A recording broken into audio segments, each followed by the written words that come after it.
ప్రజాస్వామ్యంపై దమనకాండ. దేశ రాజధాని ఢిల్లీలో యువతపై లాఠీచార్జి. దేశ భవిష్యత్తుపై బాష్పవాయువు. తల్లిదండ్రుల ఆశలపై పెల్లెట్ గన్స్. పేరులేని దుండగుల వీరంగం. సంస్కృతి సంప్రదాయాల వీరులు ఇక్కడ అమ్మాయిల గుడ్డలు చించేశారు. వీళ్ళసలు పోలీసులేనా, లేక పోలీసు యూనిఫాముల్లో ఆర్ఎస్ఎస్ కార్యకర్తలా? అబద్ధాల్ని, అక్రమాల్ని శాంతియుతంగా ఎదుర్కొన్న బొద్దింకలు ఇంకా కొట్టండని నిలబడ్డారు. చంపినా పరవాలేదని తెగబడ్డారు. బ్రిటిష్ తూటాలకు ఎదురు నిలిచిన నాటి స్వాతంత్ర్య పోరాట యోధులు గుర్తుకొచ్చారు.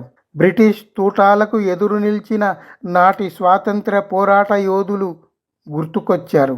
నాటి జలియన్ వాలా బాగ్ ఉదంతం చూడలేని ఈ తరానికి ఢిల్లీలో ఈ బీజేపీ ప్రభుత్వం ప్రత్యక్షంగా చూపించింది. గుజరాత్ మారణకాండ, మణిపూర్ మారణకాండల గురించి ఈ తరం యువతీ యువకులకు పూర్తిగా తెలిసి ఉండదు. అందుకే ఇక్కడ పార్లమెంటు సాక్షిగా దాన్ని పునఃప్రసారం చేశారు. భవిష్యత్తుకు దారులు వేయలేని ఈ ప్రభుత్వం ప్రతిరోజు గతాన్ని తవ్వుతూనే ఉంది కదా. ఒకప్పుడు గాంధీ అహింసను కాల్చేసిన ఈ దుండగులు నేడు యువత శాంతి ప్రదర్శనల్ని ఆదరిస్తారా? కనీసం వారి ఆవేదన ఏమిటో వినే ఓపిక లేనివారు ప్రశ్నకు భయపడి పార్లమెంటు వెనక గేటు నుండి పారిపోతారు.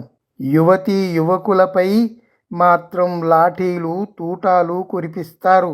వ్యవస్థలన్నీ కుప్పగూలాయని చెప్పటానికి న్యాయదేవతకు ఇంతకన్నా సాక్ష్యం ఏం కావాలి? న్యాయం చేయడానికి న్యాయమూర్తులకు వీడియోలు చూసే తీరిక లేదు. వ్యవస్థలన్నీ కుప్పగూలాయని చెప్పటానికి న్యాయదేవతకు ఇంతకన్నా సాక్ష్యం లేదు. అసలు రాజీనామా చేయాల్సింది ప్రధాన్ కానే కాదు, మొత్తం ప్రభుత్వమేనన్నది ఈ దేశం కోరుకుంటున్నది.